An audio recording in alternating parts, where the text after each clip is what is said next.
Yes, thank you very much, dear chairs, dear colleagues. Thank you to the organizer for inviting me and try to give also another part of the story of the autotransplantation. That is the possibility to use this type of procedure not only for chronic pancreatitis. As you learned before from Ashley, for sure the classical indication of islet autotransplantation is for patients after pancreatectomy for chronic pancreatitis. This is a very long story. In Minnesota, in Minneapolis, there was the first, and there is until now the more big cohort of people transplanted with more than 400 patients, and with an insulin independence rate that is about 30% after 3 years from the infusion. But if you look in the literature, the possibility to use the same approach, so the use of an autotransplantation behind the chronic pancreatitis, there are no too much cases reported. There are two different conditions. One is after a distal pancreatectomy, in which you can use the pancreas that you remove and come back in the patients, the small part of the pancreas that you remove and come back to the patients. And this is mainly in terms of indication related to the some benign tumors that are located in the middle of the pancreas. And there are three big, relatively big, because we are speaking about 20 or 30 patients for each center experience in the world. And there are very, very few case reports, or very small cohort in patients in which you have a total pancreatectomy for a malignancy of the pancreas. And the reason because we have this situation is in some way something that is a common feeling. So the possibility that using this type of approach, you have a sort of spreading of occult precarcinoma cells or carcinoma cells that are in the pancreas, and this for sure has limited the use of this feeling, has limited the use of this type of procedure in patients with malignancy. And similarly also in case you have a complication after a pancreatectomy or partial pancreatectomy for a cancer, there is also the fear of infusing infection agents related to the leakage of the anastomosis, and also in this case, this story or this feeling has limited the possibility to use autotransplantation in this type of patients. And this is not an irrational fear, because there are at least 2 cases at this time reported in which, at least in terms of temporal relationship, the possibility to have a spreading of the original cancer after an islet autotransplantation. The first one is from the University of Minnesota 2 years ago, in which the colleagues reported that after a total pancreatectomy in patients with chronic pancreatitis, 10 months after, some liver metastasis appears in these patients, and this was totally unexpected because originally it was a chronic pancreatitis. Even if after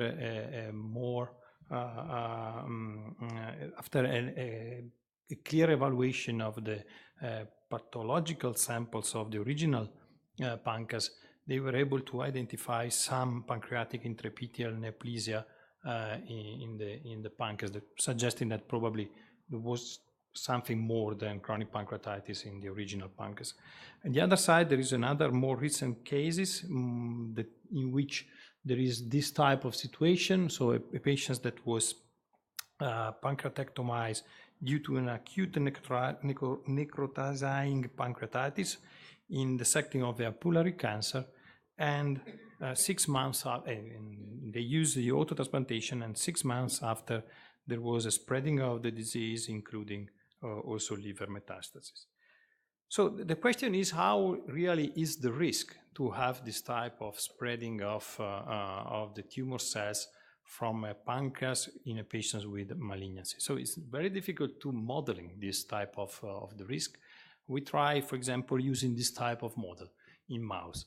There is a model in mouse in which we call the KPC model, in which you have a double mutation under the PDX promoter in KRAS and P53. The characteristics of this model is that all these mice will develop tumor, pancreatic cancer, after together with some classical or similar pancreatic intraepithelial neoplasia, and all these mice died for pancreatic cancer in more or less 6 months after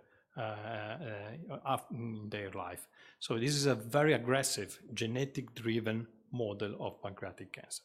So what we did, we used these mice as a donors of exocrine cluster, and we put together this exocrine cluster with islet from a normal mice, and we mix 1-to-1 to mimic what we can have as a contaminant of ductal or non-endocrine tissue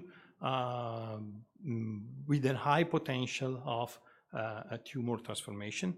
And we put this type of mix in the liver of a syngeneic mice that we made diabetic. And what happened in terms of risk of develop any type of tumors in the liver? 0 after 14 months of life of the mice. We also try to do exactly the same, but instead to use islet, we use insulin to cure diabetes in our recipient. And we have one case of tumor in the liver, but when we analyze this was a liver hepatocellular tumors that is not uncommon when you have an aging, natural aging of this type of mice.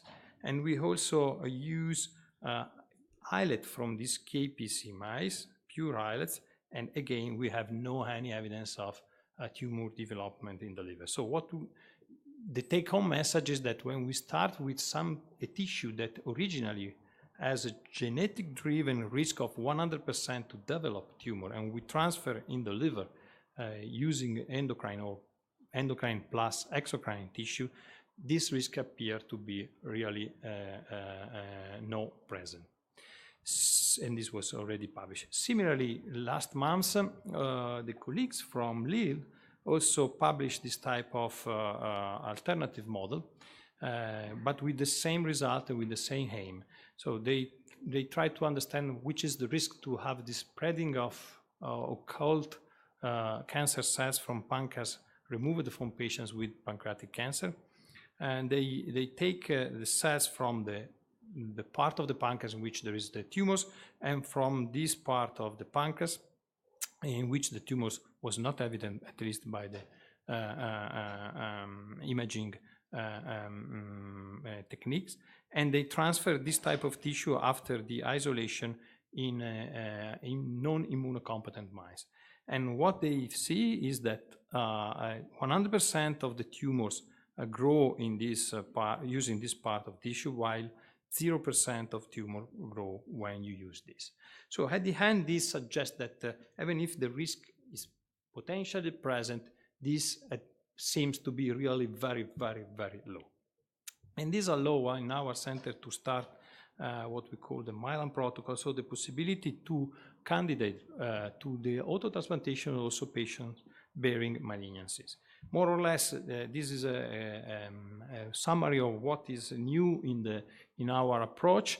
We, as all the other centers, we use these two classical indications, I can say. The first one, for sure, the more common, so the chronic pancreatitis, but also eventually people with neoplasm located in the pancreatic body neck. But also we use these two other indications, and malignant disease was not per se an exclusion criterion. We try to define some safety level. You need to have no evidence of multifocal disease, for sure. You need to have a margin of resection that is negative, and we also take away 1 centimeter of tissue from the pancreatic stump, just to have a sort of safety level. And in all these patients, we use purification. This is to reduce and at the minimum the eventual contaminant from the exocrine tissue.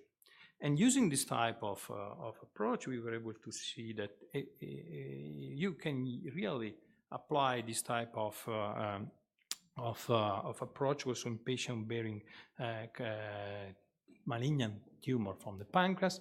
And here are the publication and the data. But this allows us also to open a new possibility.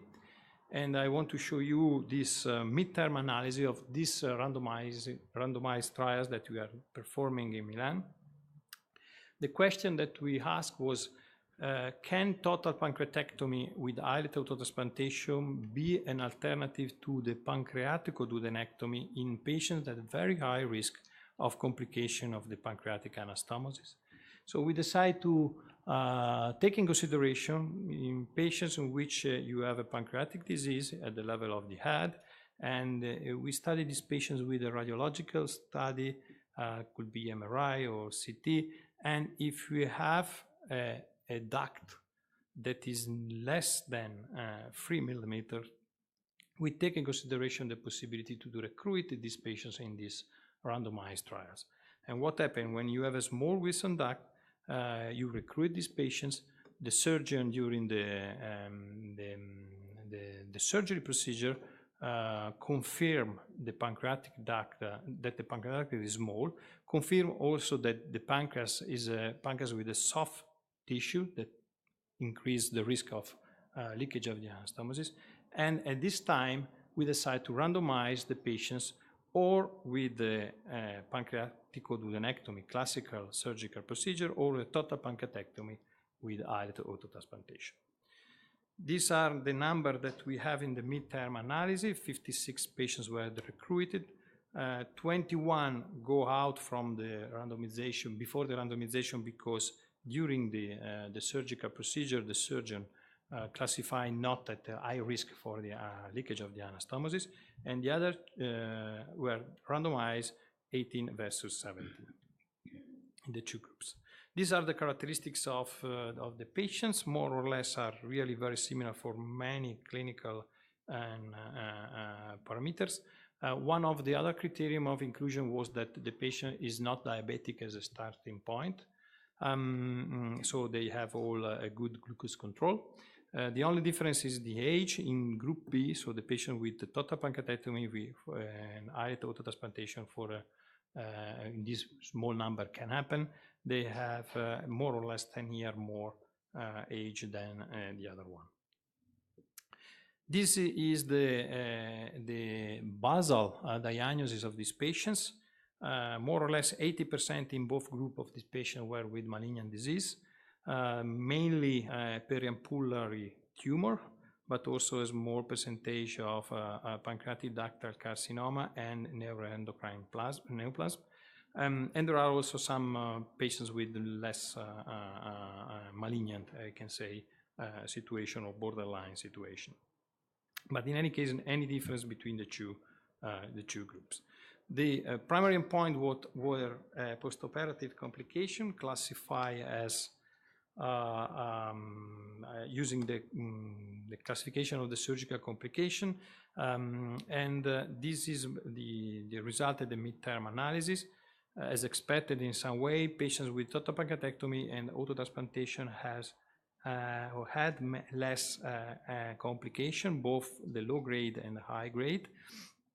And if we look more carefully about which type of complication obviously was different between the two groups, for sure, obviously, the pancreatic fistula was by definition absent in the group with total pancreatectomy, but also other intra-abdominal complications appear less frequent in this group than in the other, the classical group.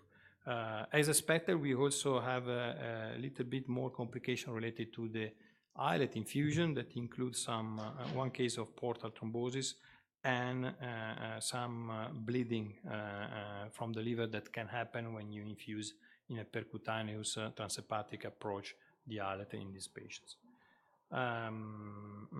What about the secondary endpoint? There are also many secondary endpoints. More or less the situation was similar in the two groups. What is relevant is that the group B, so the group, the experimental group, require in a higher percentage of subject blood transfusion, and this is probably related to the fact that using total pancreatectomy with the spleen preserving approach, you have a high risk of bleeding in these patients.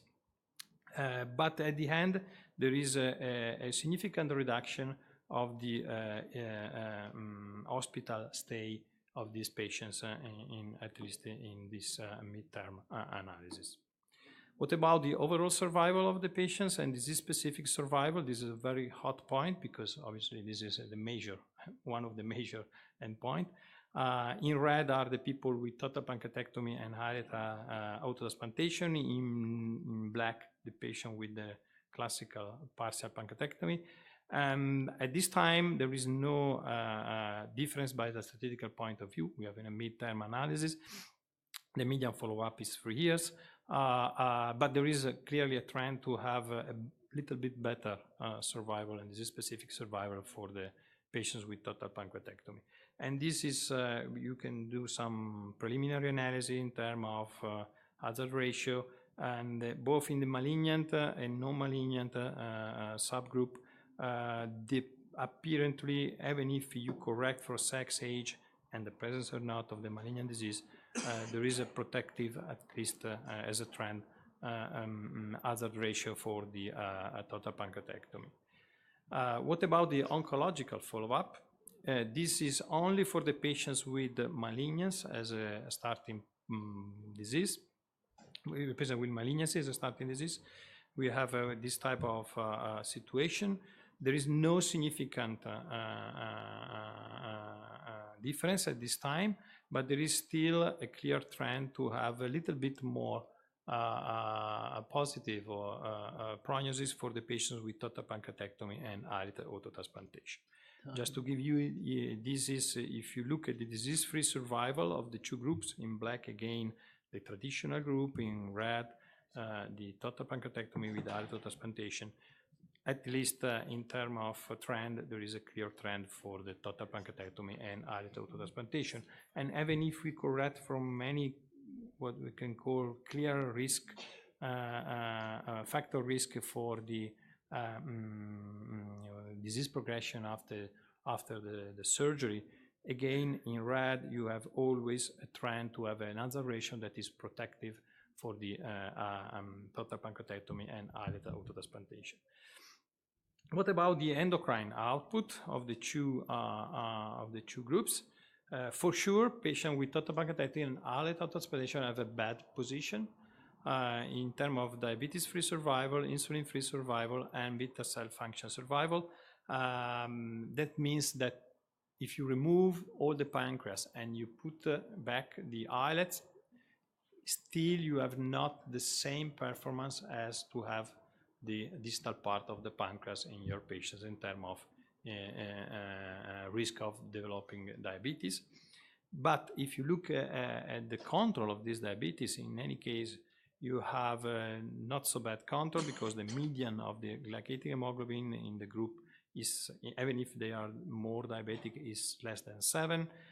They have a C-peptide reduction and relatively low insulin requirement.